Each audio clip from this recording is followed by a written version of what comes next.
court to the field, mixed with the business and culture that orbit the sports world. Whether it's the latest blockbuster trade or the societal impact of sports, Two Men On with your hosts, Van Nunley and Fred Slow, with producer Isaiah Johnson on 95.9 FM and AM 610, The Sports Animal.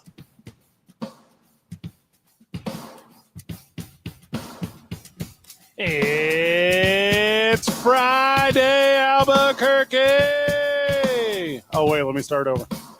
It's Valentine's Day, Albuquerque. You know what that means?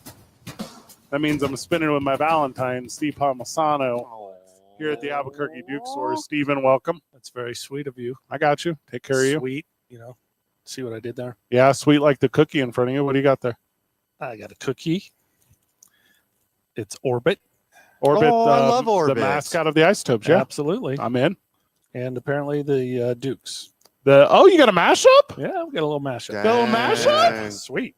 Again, another sweetness today. There we go. They even came in. Orbit came in, delivered it in person. Dang, you guys, That's so cute. Yeah, you guys figured out Duke's Night, and now you have co-branded sugar cookies. Yeah. And whoever did the icing art on It's that cookie, amazing. That's top amazing. shelf. Yes. Yeah, Great job. talented. So who that is. made this? Whomever that is. It's, Vanilla sugar cookies, jam-packed sweets. jam-packed sweets. There you That's go. There you go. This is kind of a cool thing. Yeah. It's got a Isotopes logo. That makes sense. Yep. Mariachi's logo. That makes sense. That's Yep. an Isotopes thing. Yep. It's got the green chili cheeseburgers. That makes sense. That's an Mm. Isotopes thing. And it's got the Dukes. Yeah. Kind of makes They sense. called jam-packed sweets, and I said, hey, listen. They for know Valentine's jam in Day- there. Yeah. That's a pretty sweet thing. What about oat milkers? Is oat Yeah, milkers? the oat milkers on there? Yeah. Nope. Well, I'm into it. It's made with oat Yeah, it milk. was very sweet. The Very nice of them to come by. We always start the show off with jokes because that's our deal. Isaiah Johnson back at the studio. Isaiah, happy Valentine's Day. Thank you. Thank Thank you. Very much appreciated. There was some sad stuff in the news, so we'll lead with that. But then after that, this program will kind of return to its regular pace. And talk about Drake.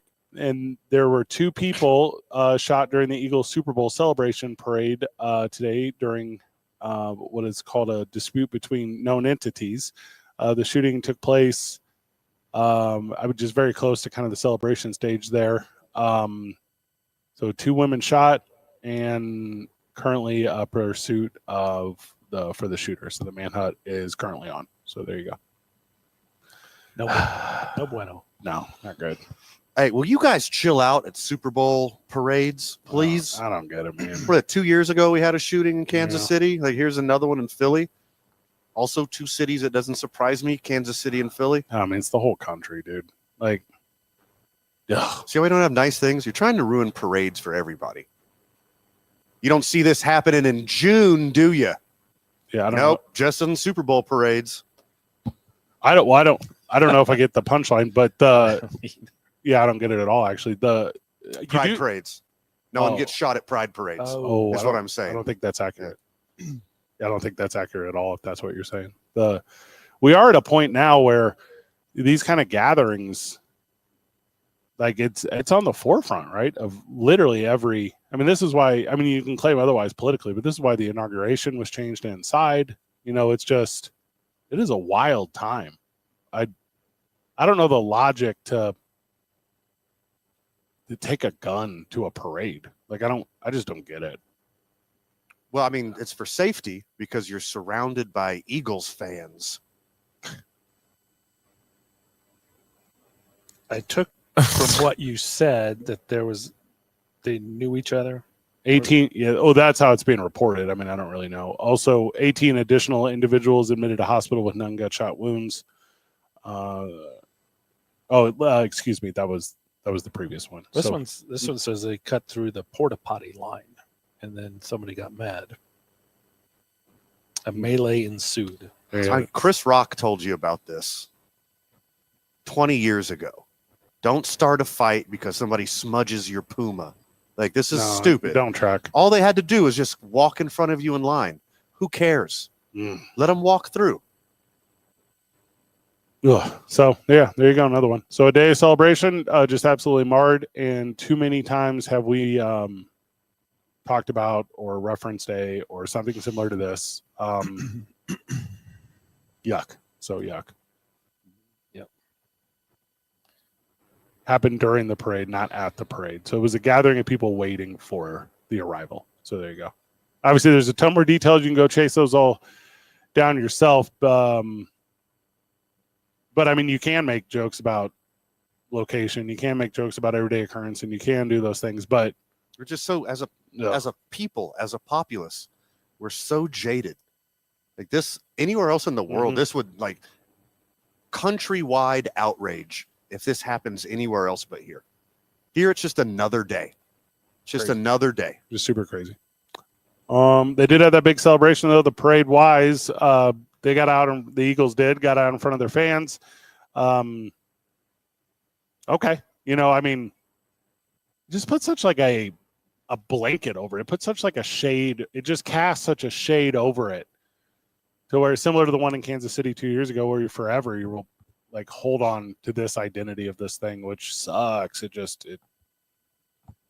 also sucks that we're at a point now where it happens, hey, dispute in large city turns to violence, and everyone goes yawn. Like, I've never been a big parade person. They don't have a lot of them here, but maybe there's a better way to have the team celebrated for things like this now, instead of like parading them through town. Yeah, I don't know. I mean, I think historically they're fine. We were at Mardi Gras. There are a lot of parades. Also, weird stuff happened at those too. Yeah. Sure. I mean, you just get so many people. Not Mardi Gras, New Orleans. New Orleans. Yeah. I mean, yeah. But yeah, I mean, we I get the know point. what A lot of Mardi Gras parades, a lot of Super Bowl week parades, a lot of drum lines, a lot of front lines. But you get enough people in one place at one time, especially drunk sports fans, this is bound to happen. Like it's you can't paint with that too broad of a brush. Like it's not, oh, it's just NFL fan. Oh, it's just Philadelphia Eagle fan. Like that's overgeneralizing the situation. But why does this keep happening? Yeah. You keep falling into the demographic. Happens I mean, here. you keep proving everyone else's point. You keep proving every sports hater right. Like, why do you keep proving all the doubters right? And then all the things you do to like prepare for it, like, and they don't do it. Like, there's just like one thing happens, but like how many people were prepared to be a thing? Like, you didn't miss the one of one. Yeah. There was definitely something at some other point that could have happened. Also, Remember this happened last year at the Chiefs parade too. Yes, yeah. And Last then year, the fans tackled that guy. Luckily, the fans were able to tackle that guy. I mean, that was pretty viral when it happened. People. I don't think too much happened. 23 people got shot. A lot happened. Yeah, just wild. The whole thing's wild. And then you end up in this, like I just said, it's not a one of one that they missed, but it did happen in Pennsylvania, with the president there. Like some stuff does happen, which, I mean, I don't know, just super sucks that, what's the best way to say this? I would not feel comfortable going to a thing like that. I mean, It's not for me in the first place. No. But especially after the last few years, it's definitely not for me in the future. Mm-mm. Yeah, and there's a lot of people. I mean, Art Walk here is. I don't go down there for that very reason. I hate to be like that, but it's happened there. Yeah. Well, I mean, we were in New Orleans. I don't even know if we talked about this on air, but we're in New Orleans on Bourbon Street, and like somebody swipes all my credit cards out of my wallet. Like that sucked. I mean, I survived. I just turned them all off or whatever. But you just become a victim of a crime or whatever. Like, I didn't get to witness anything firsthand, but there were like fights almost about to pop off, top of the hour, every hour. Yeah, all the time. There's always people in the street like, don't you bump into me? Don't you dare be drunk in a street in front of me. In a town where it's legal to do that. Yeah. That's the thing. I don't know I'm necessarily. mad at you for doing the exact same thing that I'm doing. I don't know if it's sports related. I get it. Absolutely. Yeah, I don't think it is. No. I don't think it has anything to do with the Eagles. I don't think it has anything to do with these people who probably had mutual fandom of the team, I would assume. Hard disagree. You think? Yeah, I think this stuff happens way more with sports fans and alcohol. Like you see Yeah, fights and for sure. stabbings and At Okay. the you know, all games, yeah. outside a stadium all the time, at tailgates all the time. Yeah. It's more prominent. I mean, it's obviously a human problem. It's obviously a human condition, but it's more prominent in the sports fan world, especially when multiple alcoholic beverages are involved. The last Phoenix Arizona Cardinals game I went to, I think we talked about this on the air way back when, Mm-hmm. about the violence against visiting fans. Yeah. The most violence I've ever seen between two fan bases was I went to a Dodgers at Giants at what at the time was AT&T Park. I don't know what it is now. Right. And I mean, that was brutal. It was like two sects of like greasers and socias on, you know how at stadiums they have the big ramps that like serpentine up the side of the building to get where you're trying to go, where they just faced off, like there, and then just, and I mean, you don't want to be like cowardly by any means, but you just have to run away from it. Yeah. You have to physically run to the corner and let it pass you by. Yeah. Because there's no intervening, there's no stopping, there's not cooler heads, but it's because your jersey is a different color than my jersey. Yeah. What? Don't get in arguments with stupid people. Don't get in fights with idiots, because they will drag you down to their level and beat you with experience. Well, that's a good point. And then when you do get in that position and say you're whatever your degree, whatever your definition of bested is, you get bested, right? Whatever your definition of that is, you then do like what we saw with Aggie fan and UNM basketball player and Lobo fan, and you get like all these weird retaliatories. You know, there's just wild aggression built up. You know, we're here at the Albuquerque Duke store today, right? So we're at the Duke store, the intersection of Central and Carlisle. And to get here, I'm coming down Central. And you guys know how Central merges at Girard. Like, Yes. you guys know how this works. Yeah. And everyone that drives regularly in this town knows how this works. And a lot of people get stuck at that turn right. A lot of people, they don't want to turn right onto Girard. They want to go still onto Central. And you just see people like on the horn or on the tailgate or on the whatever, losing their stuff. For what reason? Like, what is our motivation here? What is it? I got the bird this morning. In that exact thing? No, coming down Washington. Apparently, how to get out of her way. I look back and she's flipping me off. It's a powder keg. Huh. I had a guy honk at me this morning because I was driving responsibly, going the speed limit, using my blinker and turning into a parking lot. Yeah. Yeah. It's like, how dare you not pull into this parking lot going 35? You just whip it in there? Yeah. That's crazy, dude. It's dumb. That's how people move through their lives. That's how they try to figure it out. You know, Valentine's Day, she had to get to her Valentine's because when she went around me on the opposite side of the street that she shouldn't have been on. Yeah. I think she had her PJs on still. Yeah. That's nice. Yeah. Well, it might have been drive of shame also. Responsibility. There might have been a child in the back seat. Yeah. She was in a hurry and I was in her way.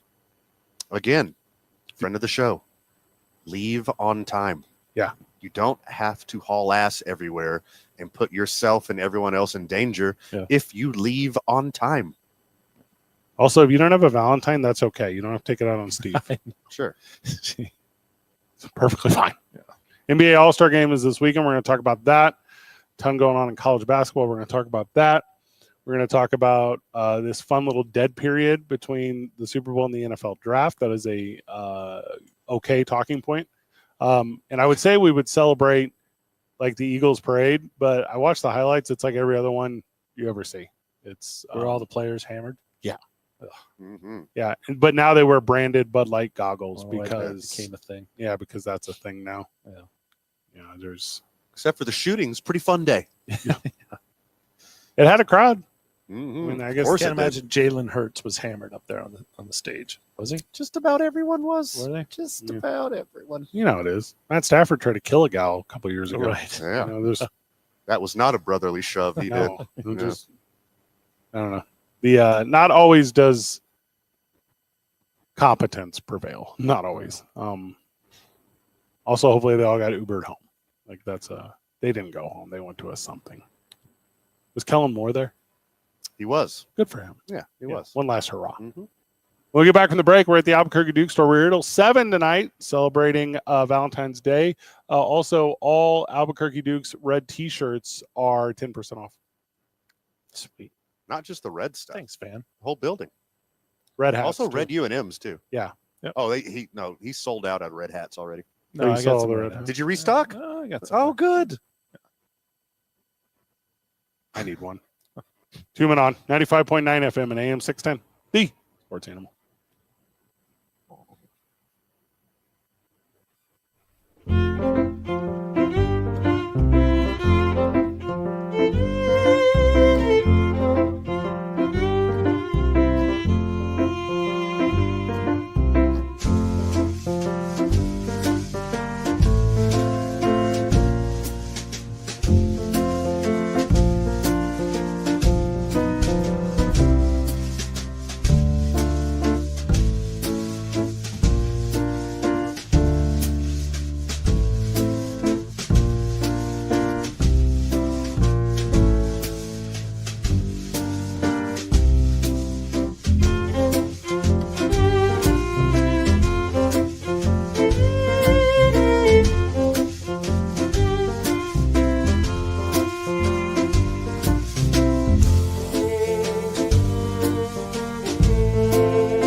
welcome back to the program. Welcome back to 2 Men On.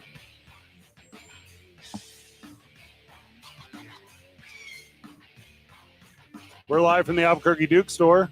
Steve Palmisano will join us soon. He's working. Our boy's working. Shaquille O'Neal and TNT agree to extension worth over $15 million a year. I thought he was going to ESPN. I'm so incredibly confused. Same. Yeah, I thought ESPN picked up the Inside the NBA crew. What do I know? Here's what I do know. They have to absorb the contract. Mhm. Mhm. Take that. Take that. He dropped 2 profanities on air last night. And then got 15 million the next day. Why did it work like that for us? Yeah. The contract is fully guaranteed if he watches at least 10 full games. So it's going to be close. What do you got, like the Kyler Murray homework clause? Like, what is that? What do you mean? If he watches 10 games? He didn't watch any games. He just showed up and talked about them. Yeah. Yeah. He's like me with NFL football. He just watches the 10-minute Google recap. Sure. If even that. Yeah.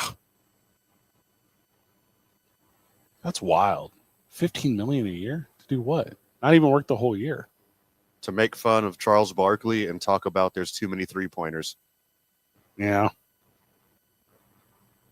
That's kind of all he does. All he does Yeah. is like hate on current player and provide zero analysis. Yeah. $15 million.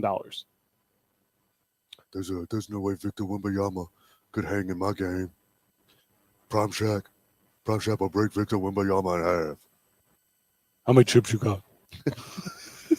Hey Chuck, how about all them rings? What he'd really say is, well, I think he actually has said before is, this level to this thing. Let him be him. Yeah. Don't compare him to Shaq. Let him be him. Steve Palmisano rejoining us on the program. Steve, welcome back. Thank you. Cool sweater, Steve. Where'd you get that? Oh, I got this at the Albuquerque Duke store. Ooh, good spot. I like it. Yeah. So he's like his whole career. He was like the best athlete. He's like the kind of the best at everything, but tries at nothing. I don't know if I've ever been I more can relate. jealous. Yeah. But like produce results. Like not even like weird stuff, like only good stuff. He's not as bad of a rapper as people give him hell for. He's not that bad. He you tries talking to about cram Kendrick too many words inside like a sentence. Sure. Like he doesn't let the beat breathe, and he raps a little off beat. But As a electronic DJ, I don't know how good he is. As an actor, he's not garbage.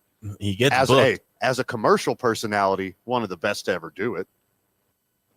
I think just the fact that he's Shaq, it just elevates the energy in any room that he's DJing. So even if the music's not that good, just the fact that you see him on stage jumping and pumping his fist and it's Shaq is like a huge deal. Like, what, didn't he sell out? Didn't Probably he pack because the Revel? stage is going, like he's moving Yeah. the entire stage. It's ready to collapse. Attack itchiness with tough Abington acting. I bet he'll come back to Revel this year. I got to go to that one. I don't probably know. won't. Yeah, I don't Probably think I won't. don't think I'll do that. Probably won't. Yeah. I'll go have dinner Not with him really. before. I don't think I would go to see a DJ.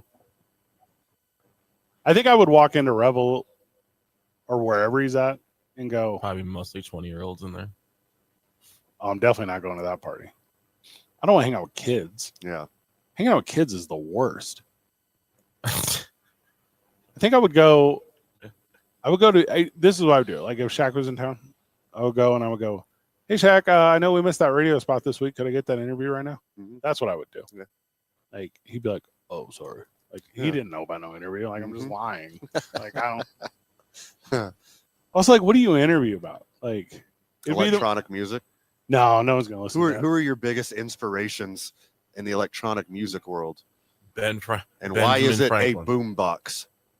That's what you hit them with, like, because if you do the Albuquerque centric, like the cliche interview, Yeah. you're really gonna hit this audience. Mhm. Like, and that's fine. Like you started off with, what high school did you go to? That's St. Louis. Oh. Yeah. The That's Albuquerque. but if you hey Red Green or Christmas, like what do you? No one. Yeah. Shaq don't want to talk to I you wonder how about many that. of these concerts or these gigs he does, and he gets some NBA fan that brings a jersey and a ball and something for him to sign. 100% Yeah, of every them? single one. Like Every single time. all of them? That's so lame. We were at the Super Bowl. There's some like electronic drug head Daisy Carnival kid who only knows Shaq for his electronic DJ music. What is a Daisy Carnival? It's a big music festival. Oh, got it. Okay, That's my only EDM reference I have. it's way better than any I had. Yeah. Something Skrillex. Like there's some kid out there who only knows Shaq for his electronic DJ music. Has no idea he's like one of the best players to ever play in the NBA. No, that's not Guaranteed. only. Guaranteed. Like if there's one, maybe, but there can't be two. I guarantee you there's a gaggle. There's a grip. There's a handful. Oh, Is he that good of a DJ? Keeps booking him. I mean, now I it's would. usually like it's name for the- recognition yeah, alone, it's but like- still keep getting gigs. If he was I think there are people who that got a second profession and are more known for that profession. Like that, I'll buy. Like that'd if be you, like Shaq's 8th. that's what I'm saying. His first one was him being a basketball player. That's his biggest one. It's Yeah. not like Ronald Reagan. There's somebody out there who like changed to like more affordable car insurance with the General and found out the spokesperson for the General was also electronics DJ, and that's all they know him from. This is I don't know whose bit this is. It's a stolen bit, so I'm just going to preface this. There's a comedian that runs a bit on. Oh, Jeffrey Epstein. You talking the investment mogul, Yeah, Jeffrey Epstein? that guy. You talking Yeah, the guy runs all the sweet real estate deals? yeah. Owns a cool private island guys hang out at, Sure. like Jeffrey Epstein. Like that's what O.J. you're- Simpson. Yeah, Nordberg from The Naked is that Gun. what you're talking That about? guy. Donald Trump, the real estate magnate? Yeah. Like, no, Yeah. that's not what we're talking about. The guy who made that amazing Steak of the Month Club. That Donald Trump. That's a good one. Yeah. Are you talking about Gwyneth Paltrow? The Gulp girl? What is it? Gloop? The girl who makes the vagina candles. that girl? That one. She's the one? What? If he gets 15, Chuck gets 30. Does Char- a lot of the heavy lifting. Charles Barkley is so much more important to that thing. Isn't one of the All-Star teams his team? It's like him and Kenny's the other one. No like- clue. Shaq don't have no All-Star team. Whatever that Could if he means. wanted to. Probably double booked knowing him. But I mean, the dynamic in between Shaq and Chuck is the show. It's not just Shaq. It's not just Chuck. It's the dynamic in between those two. How Kenny keeps hanging on is amazing. by the Straight way. man all Like, day. Yeah. And also Yeah. he's kind of funny too, but he's not funny compared to Voice of reason funny. Yeah. Yeah. I don't think Ernie Johnson knows anything. He knows the ins and outs. That's it. Welcome back, and we got to go. Mm-hmm. That's all he needs. Easiest paycheck of all time. What's the problem, Steve? You hate basketball like He's you the hate Kendrick glue Lamar? to that show. Yeah, Ernie allows Shaq and Chuck to be the Shaq and Chuck without them going too far off. He's pretty much like the producer If in a way. if the other guy Kenny, Yeah. if he was gone, I don't think anybody would miss him. Well, Like it's unfortunate that he's the one that everyone forgets. Like, Well, I mean, yeah. I mean, how many Jacksons? except can for you name? when he walks up to the wall and does. Samuel yeah, I was College. gonna say he's got his own little jog But thing. that and- doesn't. I mean, people are there to listen to Shaq and Barkley. I don't know how many people really watch the whole thing. I think I primarily just see clips. You know, He used to. I don't know if anyone watches the all of anything anymore. Viewing habits have just changed so drastically. Yeah, blame TikTok. for that one. Attention spans have changed drastically. Yeah, that's a good point. Yeah. It's Blame called TikTok brain. Yep. Get that. Zay, who's coming in late, he only knows the internet for TikTok. That's yeah. Hey, I was there for the uprising of Facebook. Yeah. MySpace. I had MySpace. He remembers Vine. Yeah, Vine was the How many original lines did TikTok. you have? Yeah. Uh-huh. I actually wasn't a Viner. Well, no, you were a child. So were all the other Viners. Mm-hmm. Yeah. Accurate. I don't remember who the best Viner was. The Will Greer's little brother, those two guys were just running the whole app. And then you Ernest. have the big brother who was the backup quarterback for the Cowboys. Ernest for and Florida. Julio Gallo. It's pretty big Viners. I see what you did there. Mm-hmm. Gallo Winery. Yeah. When we get back, we're from the Albuquerque Duke store. It's 2 Men on 95.9 FM and AM 610. The Sports Animal.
Welcome back to the program. Welcome back to Two Men On.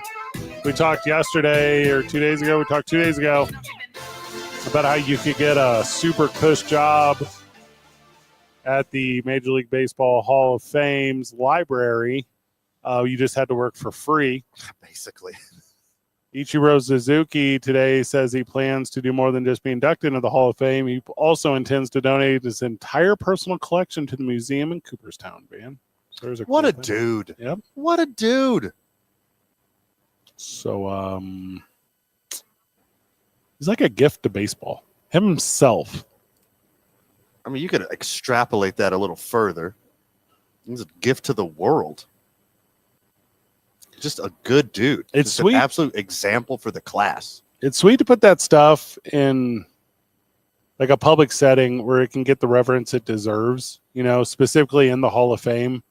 And, you know, you kind of figure if you don't, it just collects, you know, it didn't, maybe eventually you die, maybe eventually your family tries to figure it out, whatever, you know, so, and miss me with understanding how donations work in this sense, miss me about consignment, I don't know, but he is putting it out there in a way to where it can be celebrated, you know, and I think it's kind of the coolest, and also missing one vote on a perfect Hall of Fame ballot, you know, to be inducted this July. He's still trying to find who did it and invite him to dinner. Is that real? Yeah, no one will own up to doing it.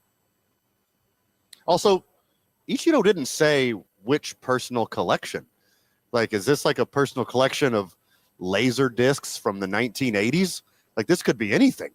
He didn't say it was baseball memorabilia. He's donating his Beanie Baby collection to the Baseball Hall of Fame. His first edition early Hawaiian music vinyls.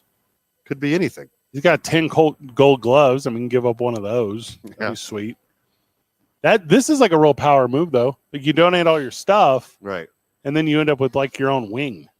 You know, it's like, Yeah. yeah, this is the Ichiro collection. This is like an exhibit. You know, Yeah. it's better. You'll get it for at least the first year, and you would think for years to come. You know, and if you travel it or if you do whatever Major League Baseball does with that accoutrement, I don't know where they take it all, but yeah, I mean, I'd go check it out. I guess. I mean, I would too. I've never been. Need to put that one on the list. The Cooperstown? For being such a baseball dork. Yeah. Like, you think I would have. I have not. It's a little bit of a drive. Like, you can't just like get there. Right. Yeah. One in 2010. It's cool. I mean, it's a cool thing. Yeah. It's on the list. If I'm in the area, I'm going. I don't think it matters what's on display or exhibit, though. I think you're going no matter what. Yeah, for Like, sure. is there a fan that's going to go specifically to see Ichiro stuff? Yeah, But if you're going to see Ichiro stuff, you're probably a baseball fan anyways. sure. I've been to the Charles Schultz Museum. Like, I'm a fan of peanuts. Okay. You know, like, Honey roasted, salted, fried. What's your favorite? and like anything else he did, if it's in there, I don't know. You know, like, not familiar with his other works. There's a bunch of that kind of stuff. I actually don't know if I can think of a time that an exhibit has taken me specifically to a place. You only went to the Smithsonian because you wanted to see Mr. Rogers' sock collection or Something, whatever. yeah. Yeah.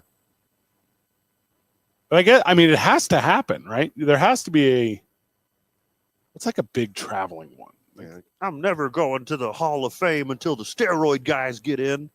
It's my own personal boycott. No one's talking like nah, that. that's a stupid thing. Yeah. There would have to be. There's no like brick and mortar for stuff I really like. There's no like. There's like some fake pro wrestling Hall of Fames, but there's not like Is there not an official? no, It's kind of just digital only. kind of yeah, There's so many people are in the Wrestling Hall of Fame, yeah. but there's no brick and mortar Hall of Fame. God, where would it be? Well, but there's like weird knockoff ones. Like there's one in like Oklahoma City. There's one in like Tampa. There's what like, and you're like, these aren't. There was one in St. Louis for a long time, but they're not the thing. You know, they're like, where is the official one?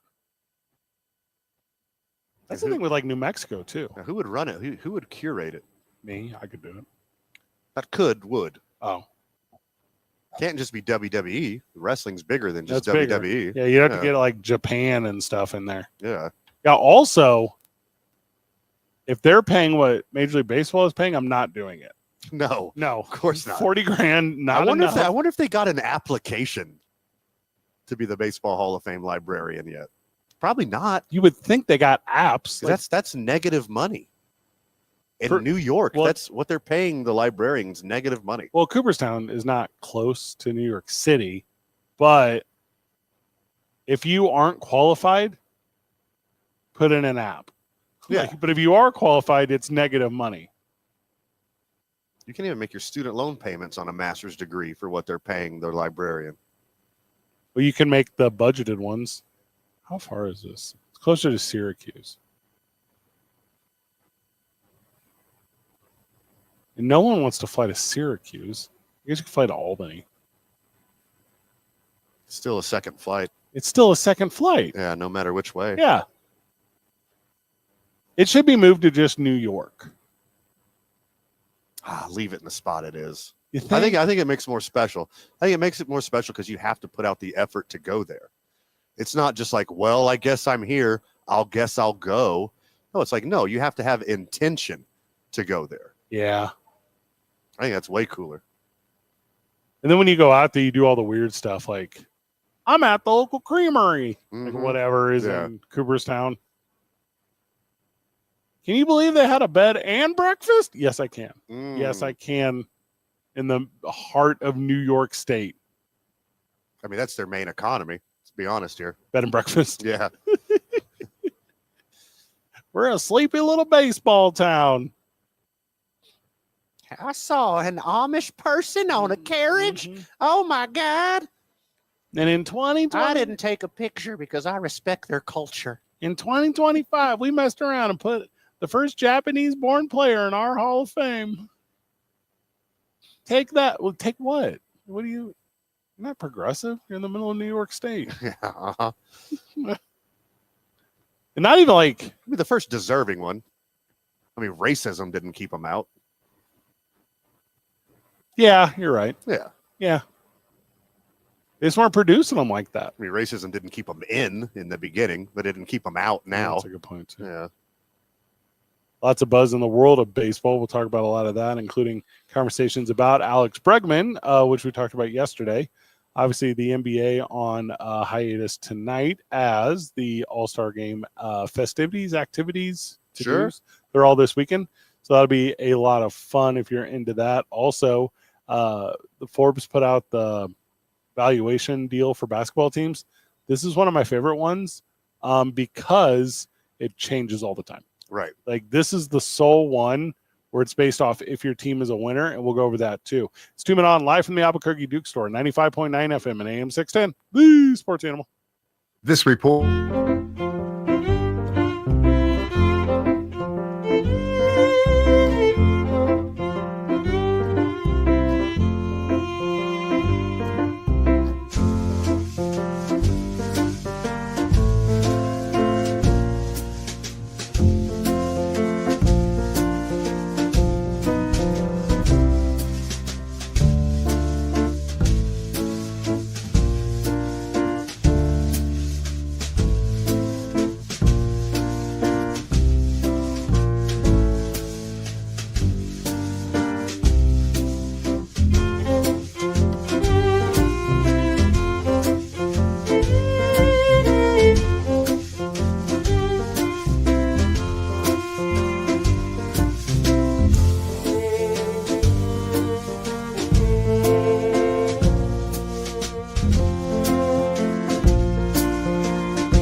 Welcome back to the program. Welcome back to Two Men On. We are at the Albuquerque Duke store, hanging out on a Valentine's Day.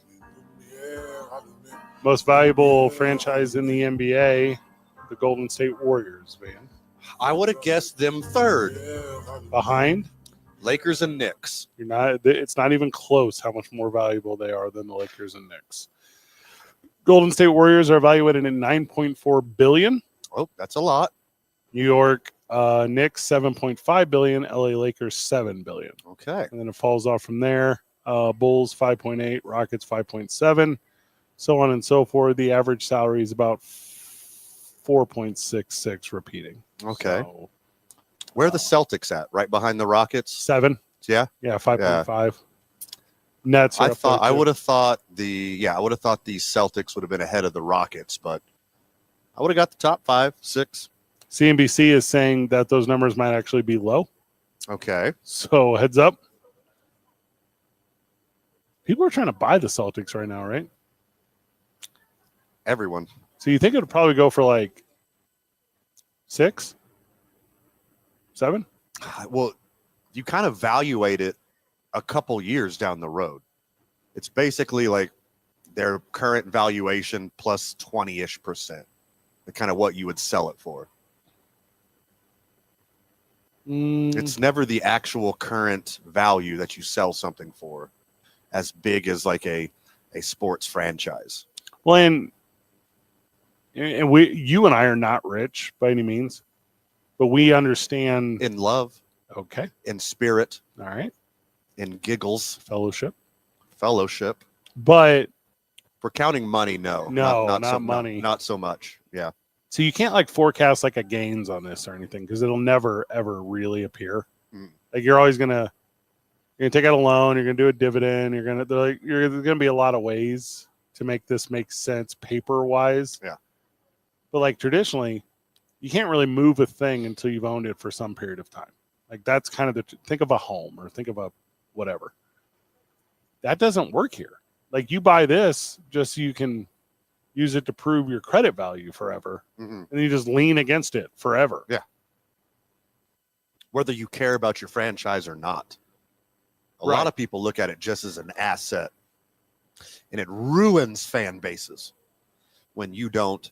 You know you have some billionaire who could have afforded to spend more money. And usually, unless you have some colossal mistakes, money equals success when you invest into a sports franchise in the sports world. But you're a billionaire. Spend money on your team. Not everyone sees it that way.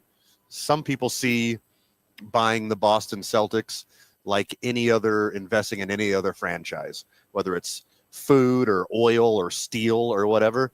Like if you view buying a sports franchise like you view buying into a steel company, steel companies aren't going to send you hateful, expletive-laden emails every morning. Celtics fan will. I make sure I got the year right here. So the Joe Lacob, what year did he buy the Warriors? I know Steph Curry was already there. They were booty at the time. Mm-hmm. But he bought them for $450 million. Woof. Woof. That's crazy. He got real rich off 24-hour fitness. That was like his thing. Clever. I mean, also, like you'd be like Fred. On the back of Steph Curry. Yeah. Your business genius didn't do that. Steph Curry in sustained success did this. I mean, you can't build a statue big enough. Like, there's not a... For Steph Curry? No. Probably about 6'3.5". Is that what he is? Yeah. But on a pedestal. You guys see that commercial with Carmelo and his son doing the statue reveal? And then it's like not good at all. And then Dwayne Wade sitting right next to him. At first I was like, oh, this is a shot at Wade because Dwayne Wade was with his son and he got the awful reveal. And then you see Carmelo and his son and then they're all looking confused. And then Dwayne Wade shows up and he's like, wow, marvelous. marvelous statue. I That's thought it pretty was funny. a great turn on the flip of events there. Haven't seen that one. It's Also, a good Dwayne one. Wade, we saw you. We saw pictures. We saw video of you looking at your statue and approving it. So when they took the curtain down, don't look pissed. You're the one that gave the thumbs up in the first place. I can't think of the last time I watched a commercial. I can. Super Bowl. Super Bowl Sunday. Yeah. Yeah, a bunch of them. If you throw out Super Bowls, 1999. Early 2000s, probably. Yeah. Yeah. Yeah, I can't come up with a. The last commercial I could really tell you about is a Little Caesars one, where the baby grabs the slice of pizza and he stretches it through the house, and the cheese is so stretchy when he lets go of it, it ricochets throughout the house. I do remember that one too. Wasn't that also a Super Bowl commercial though? Oh, maybe. Probably the last Rams Super Bowl that commercial was from. If I had to give it a timeline. 2 Men On, 95.9 FM and AM 610, the Sports Animal.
You can see right through my love. Hey. Welcome back Welcome back to the program. Oh, You got some a bit of an bass echo. in your blood, damn. How many in this club?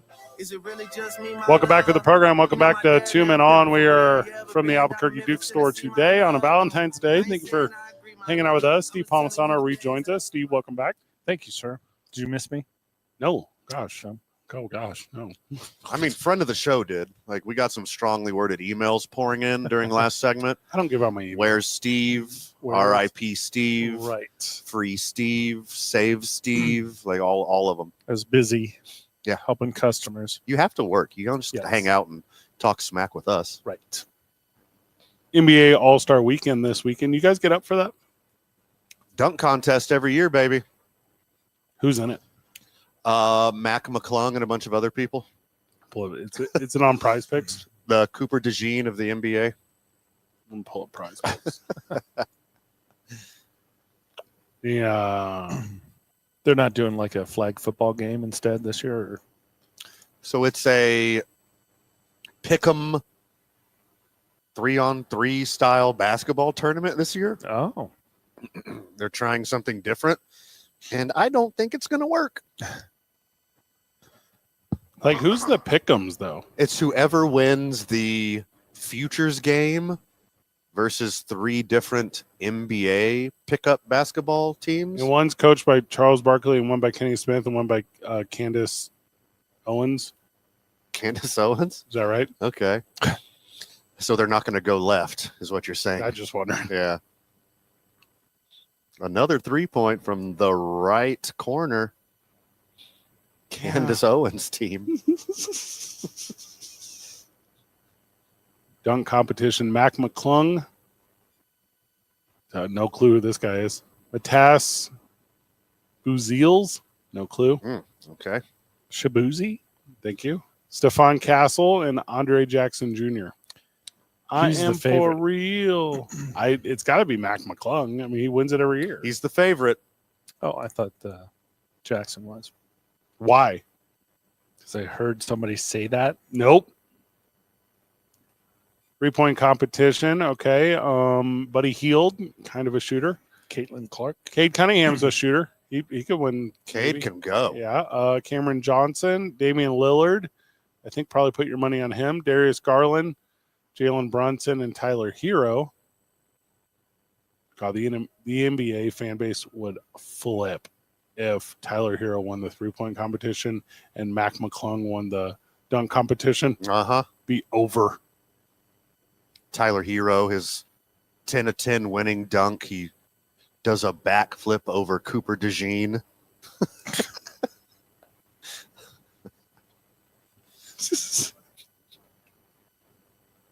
I don't know what I don't know, but I'm going to tell you this. I'm going to watch it because it sounds weird. I'm not going to watch it because I'm interested. I'm not going to watch it because I care how the players play. I mean, if I miss it, Mm-hmm. And you will. I'm not going to lose a lot of sleep. But I try to watch it every year. Like I really enjoy NBA All-Star Weekend. Obviously, Home Run Derby, my favorite. It's the king of all the All-Star games. Yeah, it's the best one. But back to back to back, like, well, I guess skills is first. So like skills 3-point dunk contest, bam, bam, bam. Mm-hmm. That's a fun couple hours. They should have stuck to the format they had when it was the winner hits a certain score first. I don't know if maybe we just got really lucky with how that played out when they were in Cleveland and LeBron hit that game winner. But I think it still added, number one, they weren't trying as hard for the first 3 quarters still, or periods, whatever you want to consider it. But then as you come closer to that score, it basically becomes a 4th quarter. And then all of a sudden we were just waiting to see a team hit. I think it was like 163 or something like that. And, you know, to hit a game winner, for not for time, but for amount of points, I thought that was a cool twist. That was the thing they took from the basketball tournament. Yeah, the Elam ending. Yeah, and it was it's very good. I agree. Because no matter what, you end on a game winner. Mm-hmm. Like in like Isaiah was saying, you know, it could be like super dramatic and close, but it could also not be. You know, it could be every time that game winning shot goes up and you know, the way the basketball is played now, it's often a longer shot than a closer shot. Mhm. But the crowd goes, oh, and Right. that's a cool moment. I was into that moment. Yeah, and the amount of there was a bunch of missed shots before then. Like Steph Yeah. let off a full court, like a half court shot, and almost hit. And then both sides are just trying to get that last shot off. I thought that was cool. He actually forgot he was playing in a game. That's just his reaction when he grabs the ball at half court. He shoot it from anywhere. Yeah, he said, "Oh, the logo open." Yeah, he did a no look half court shot in that game. Let off a half quarter and then turned around and it dropped. That's insane. Is that a no look? Well, so he has this thing where he'll shoot a 3 and then turn around and look at the crowd. And he shot it, then turned around and looked. So I guess you call it no look. I guess it's a no look for the make, but you look when you shoot. Half and half. Kind of the real story is the non-story of Sabrina and Steph, like not playing. Like that's like the big one, right? Like the big one is, and I'm gonna use a phrase I know isn't true. Everybody wanted because no one did. I thought it was cool. You wanted the rematch? Yeah. Yeah, except for Caitlin Clark this time.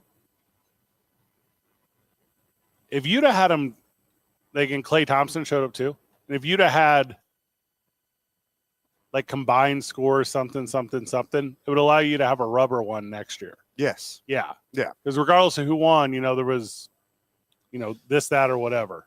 Anything that gets attention for the WNBA, that gives it a little shine, like the NBA needs to take every opportunity to give the WNBA a little rub. Because this Caitlin Clark magic, it'll simmer, but it's gonna rub off eventually. Like the Caitlin Clark heat will slow down eventually, and you need something else to keep that attention going. And whatever it is, please try hard. The NBA All-Star Saturday night festivities, skill challenge, 3-point contest, slam dunk. So that's going to be Saturday night. And then Sunday, weird G League thing. But the All-Star game is, also Sunday night. So there you go. Chuck's Global Stars, Kenny's Young Guns, Shaq's OGs, and the winners of the Rising Star Challenge, which I guess is Candace Owens' team. Yeah. So now you know.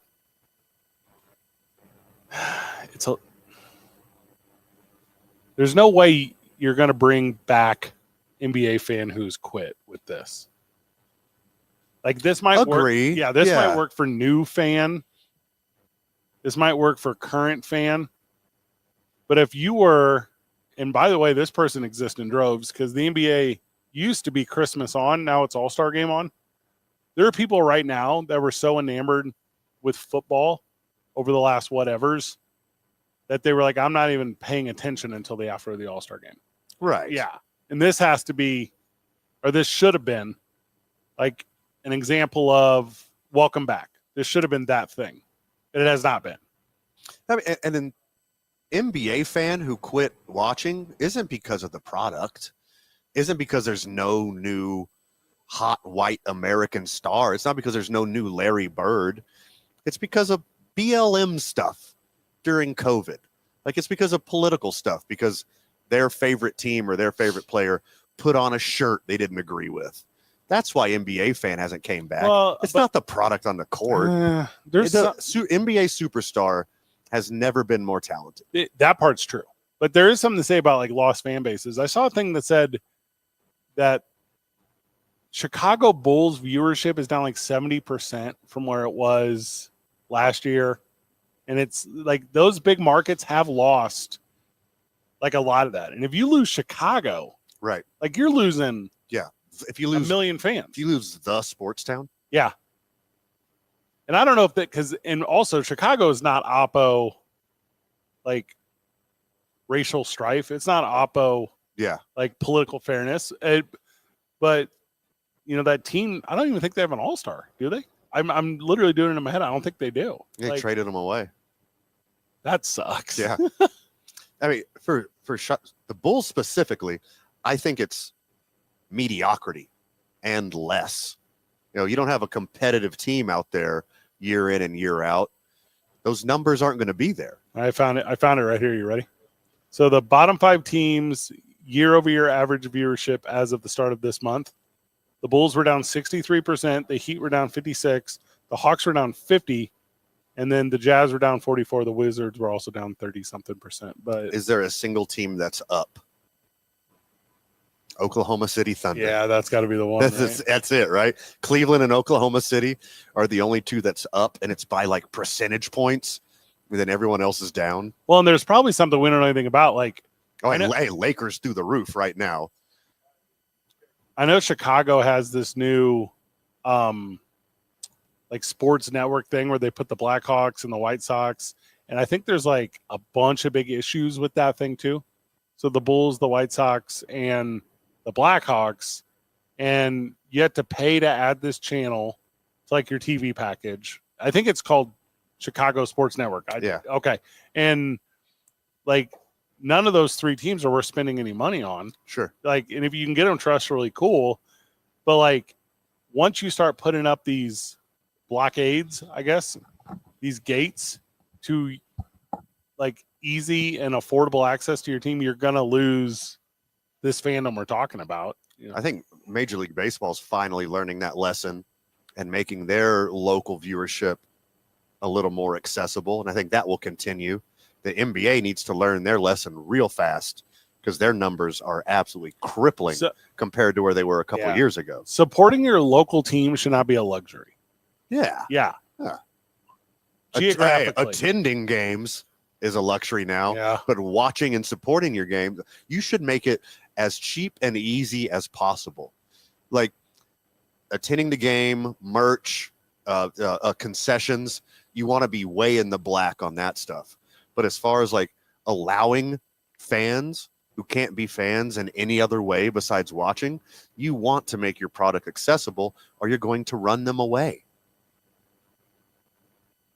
I'm thinking of like the biggest sports guys I know, like just in my everyday life. I don't know any of them to put the NBA number one. I know a few, but it's a small group. Yeah. It's a small group. And it's all guys who have been lifelong hoopers. Yeah. Who really care about the game, not just the NBA. When we get back from the break, we can continue from the Albuquerque Duke store. Steve Palmisano knows Alex Bregman pretty well. Let's talk about he. It's 2 Men On, 95.9 FM and AM 610, the sports animal.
Welcome back to the program. Welcome back to 2 Men On. We're at the Albuquerque News Store. Steve Palmisano is with us. Steve, how come you didn't tell us Alex Bregman was going to sign with the Red Sox? That was on a confidential basis. When did you know? I did not know. Okay. You don't get to stay an insider by snitching. Yeah. What's the point of being an insider if you don't snitch? I'm not an insider by any means. I wish he would have went to the Yankees if he was going somewhere. They already have a third baseman, That's what I heard. Alex Rodriguez. A-Rod. Stud. Yeah. Last time they won anything. Yeah. Yeah, so that's going to be I'll pull for him. Hope he does well. You're a Red Sox guy now? No, not really. I'm a Yankees fan. I mean, but you're more of a Bregman fan. Than a Yankees fan? Yeah. I like to pull for the local guys. Agree. Yeah, same. Even as like a jilted lover. Yeah. Even as like, the Sox are now the sloppy seconds from my beloved Houston baseball Astros. I'm still happy for him as a fan of Albuquerque, Of course. as the brightest sun from Albuquerque. Yeah. In the baseball world, of course. It's like tough for you to like worry about the Red Sox when you have to worry about the Yankees, right? Yeah. Marcus Stroman's just saying stupid stuff. I don't know. He says, I'm a starter. I won't pitch in the bullpen. I would say the same thing if I was a starter. Yeah. He's been a starter his whole career. How many more years do you think Kershaw is going to play for the Dodgers? Well, according to his contract, every game he plays, he gets $1 million. Yeah. He's going to play one a year forever. I saw that. It was crazy. Pretty wild. If he can go, he can go. He's still He's been affected when saying he's that healthy. for He's just like never how many healthy. years? Uh-huh. Think he could go? I don't know. Give me another week. No, literally, it could be my last. He's going to get 3,000 strikeouts. Yeah. And then they don't care after that. Yeah. Like, that's the one, though. They want to have the T-shirt. They want to have the deal whenever they put him in the ring of very famous. He's a Hall of Famer. I don't know why I'm saying it like that. Oh, he's locked in. He should be first ballot. Yes. But he needs that number. He needs that 3K number. And even if it's like 301, like that's good. Like you made it into the super cool club of 3,000 strikeouts. If he's only pitching like 50, 100 innings a year, he probably has a couple more of these in him. He could milk this for a few more years if he wanted to. No. I mean, he's only, air quotes, only 36. Like Jamie Moyer pitched until he's like 45. They pitched very different. Yeah. But Clayton Kershaw could be the next Jamie Moyer. Jamie Moyer lobbed it. Literally. I don't think Jamie Moyer ever threw a ball over 88 miles per hour. No. And he's the only one that's been effective doing that, too. Jamie Moyer would go up there and just, I dare you. yeah. Yeah, but if you throw That knuckleballer from the Red Sox that recently passed away, he didn't throw it hard. Wakefield. Yeah. Yeah. I think Kershaw's got a lot more in him. You just can never, ever, once again, expect 150, 200 innings. You keep stashing him on the IR a couple times a year. You let him get some spot starts at home. Hopefully he's healthy in the playoffs. You let him pitch 3 or 4 innings in the playoffs and stack another starting pitcher right behind him. He's a valuable resource to the Dodgers. But he's mostly like a sell tickets guy. Sure. His starts, and I think they lead the league in attendance every year, so don't. Doesn't matter. Yeah. But like maybe you can get the average ticket price up, maybe. He only had 7 starts last year, 4.5 ERA, which is exactly league average. But 2 years ago, had an ERA under 2.5. Like, he can still go.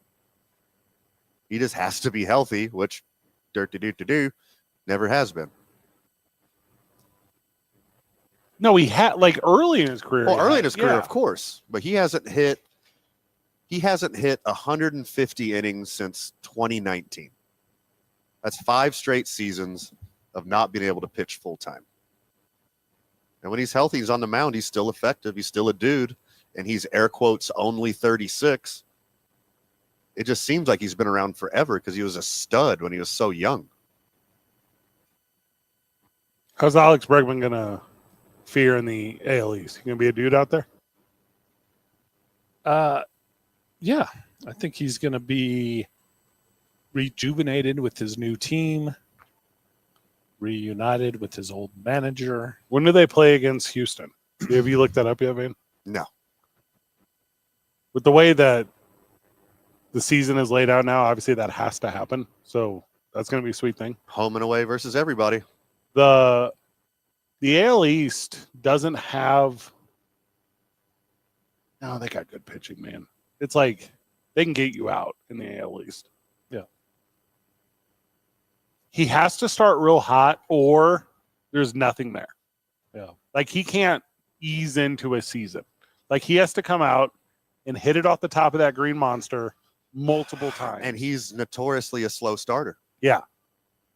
Because you're going to get, number one, you're in Boston, you're going to get the Boo Birds. But number two, August 1st, 2nd, and 3rd in Boston. so considerably into the season.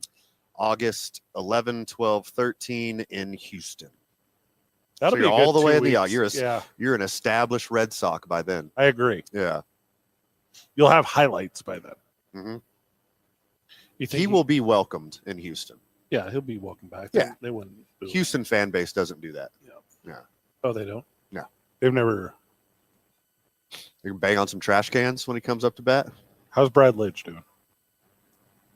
I don't know. You tell me. I also don't know. I thought he died. You know they won the next game and went to the World Series No one that talks year. about that part. Yeah, but that's the part that I talk about because the Astros went to the World Series that year. Got embarrassed. Because I think if you're Alex Bregman, obviously you got those dates circled on a calendar, but Yeah. it doesn't. You can't look past March, April, May, June, And July. and July. Yeah. There's 5 months of baseball there. hmm And again, if you start slow, you're gonna hear weird conversations where, well, if he's not hitting real number 285 plus, if he's not hitting 285 plus at third base through real number 30 games, Yeah. you get, those are second base numbers. You got to move them. And then you're Which in he this, will be playing I second just base. don't like that. Alex Bregman is going to be the second baseman for the Boston Red Sox. He is no longer a third baseman. Is this official? Yeah. No, not till I see it. It's official. Where are you going to put Rafael Devers? I don't know who that is. Good Perennial All-Star MVP vote getter for the Boston Red Sox. Can he play second The- base? Yeah. The See, it's- thorn in your Yankee fan side for about 5 years in a row. But he didn't play no second base. Good. That's okay. See, so Good. now I'm into this. They should just platoon all their infielders. Just Just move 'em- rotate them. move 'em- That's Every I day. like that. Or no, every inning. Yeah. Hey, everyone 'em move to the sharp. left. keep them sharp. Except for their first baseman. Who's that? Is that No more. Buckner still there, or who's he? Casas. Buckner. Mhm. I don't know. That's the only first baseman I ever knew. for Hell the of a Red Sox. glove on that Buckner. Except for one play. The Tigers president of baseball operations, Scott Harris, had this comment on Alex Bregman today. You ready? We want players who want to be here. Oh, okay. I say it a lot because I mean it. We want players who want to be Tigers. We made a very compelling offer to Alex Bregman, but he chose to sign somewhere else. That's fine. We knew that was a possibility throughout this process. And we planned for that outcome. We're fortunate to be in a spot where we have an owner, and whatever his name is, who gives us flexibility to chase elite free agents. We're going to land those guys sometimes like we did with Jack Flaherty. Sometimes we're not, and that's fine. But heading into this entire process, we knew that, given all the work that we had done in the acquisition and the development front, we were going to be able to run out a really good team with or without Alex Bregman. We have Jace Young, who mashed his way through the minor leagues, left-handed hitters, deserves a lot of reps at this level. Yeah. We have Matt Vierling, Yep. who's a versatile, athletic right-handed bat who puts a sneaky good year last year, and we have Andy Ibanez, who's a lefty killer who plays really good defense at third base. Those guys are going to help us win a lot of games this year. We also have a lot of young talent coming real fast through the farm system, and a lot of them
Welcome back to the program. Welcome back to Two Men On. We are live from the Albuquerque Duke store. It's been a long time since you've been on my mind. What's a man to do? Ben, you just found the Dear Houston letter from Alex Bregman. Dropped 22 short minutes ago. All right, give it to me. From Alex Bregman. Actually, with love and gratitude, Alex. Dear Houston, from the moment I put on an Astros uniform, I felt the love, the passion, and the energy of this city. Together, we became champions on and off the field. 8 playoff appearances, 7 ALCS appearances, 4 World Series appearances, and 2 World Series titles. We fought hard each season, lifting each other up in the toughest moments and celebrating our triumphs as one. But more than the stats, it's the resilience of this city that has stuck with me, because Houston is a city that knows how to rise, rebuild, and keep fighting.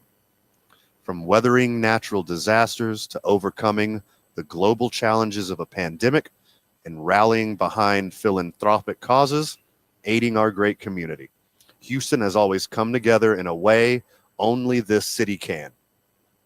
We've faced adversity together, and that's what makes this city and this team so special. That strength is embedded in the heart of every single person who is lucky enough to call Houston home. By the way, we're rounding home here. To the Astros organization, thank you for believing in me, for pushing me to be my best, and for giving me the opportunity to live out my dream. To my teammates, you made every day at the ballpark unforgettable, and I will always cherish the memories we created together, both on and off the field. We are family. To the fans, thank you for every cheer, every chant, and every moment of support. I will never take our time together for granted. Houston, from the bottom of my heart, thank you. With love and gratitude, Alex. All right. Said all the right things. They're just also cookie cutter. I mean, all of these are. Yeah. Yeah. Yeah. There's never been a Dear Houston or a Dear New York or a Dear LA or Dear Chicago that wasn't a little cookie cutter, that wasn't a little cliche. You got to knock out the big hitters. Like, you got to knock out the important stuff. You can't say, you know what, actually, your food sucks, and I'm glad to go. It smells weird here, and I'm glad I don't have to come back except for twice a year. Be sweet. Yeah. No one's ever going to say anything like that. No one's going to quit like Guillermo on Half Baked. No one's going to say bleep you, Forget bleep you, bleep forget you, you're cool, and bleep you, I'm out of here. No one's ever going to do that. This is going to be the response every time. It kind of will. Yeah. And to his defense, I mean, did go through some stuff while he was in Houston. Yeah. That was a big deal. Do you think he wrote it? I think it was a team effort. Yeah. Yeah, it got to be a team effort. Was it like the full thing in the paper, or was it just a social media thing? No, that was the Instagram one. I'm sure the paper one will be very similar, It'll be Sunday. if not verbatim. Yeah. Yeah. That's the classy move. The classy move is the paper one. I don't know what that cost. I mean, he's got it. Yeah, thanks, Red Yeah. Sox. Yeah. He's got it now. You're telling me he didn't have it. He had it before. Van told me he's been selling Breggy salsa for Wild Soul. Yeah, it's Wild Soul now. He rebranded. what was it before? Breggy Bomb. Breggy Bomb. Neither of those are very good. Wild Soul The is salsa okay. was good. Yeah. Well, I'm sure the salsa tastes good. See, it's a play on words. SOL is sun in Spanish. SOUL, soul. What's the name of it? Wild Soul. Like SOL. Wild Soul. Like the sun. What's wild? It's the sun. It's wild. Got a wild soul, Fred. You're a free spirit. I don't like it. It doesn't say anything about salsa. It's Wild It's a Soul brand. Salsa. Yeah, it's Wild Soul Salsa. Does it make other stuff too? I mean, you got me there. I think he was Not doing really some, sure. I'm only familiar with barbecue Breggy Bomb sauce Salsa. Oh, barbecue At some sauce. too? point, I don't know all the different. I don't know if he's still Breggy doing Q it. sauce is a good name. I think they made a spice rub as well. Like a dry rub. It's the same rub that he uses on his bat when he's in the on deck circle. Yeah, like Pedro It's Serrano. like a dry rub. It's like Like I don't- for it's red, like- like yeah. for red meats or For- for poultry or what? just to hold on to the bat better. Like a fish? You can put it on fish. You put it on anything. don't- So You it's an gotta put all-purpose, like vegetables too. the right I don't attitude. know. Put it on anything. Salsa. Put some dry rub on your salsa and dip it in barbecue sauce. If I bite into salsa and it's gritty, I'm mad. Ooh, that would be gross. I don't know if I've ever had gritty salsa. Well, you could if you dry rubbed it. Oh, yeah, I don't think that's what he's doing. That's why I'm asking about the branding because you said it's called Wildin' Out. What'd you call it? Yeah, Wildin' Out salsa.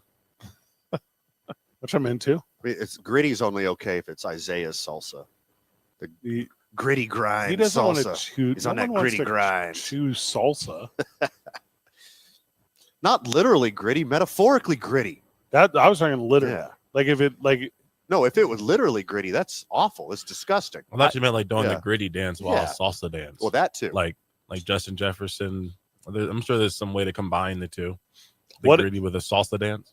what if you had salsa on a beach, and then the wind would pick up Ugh. some and Some sand in it. some sand would blow into. Been there. I feel like Yeah, been there. I think everybody who's had like a nice little picnic on the beach has got a little.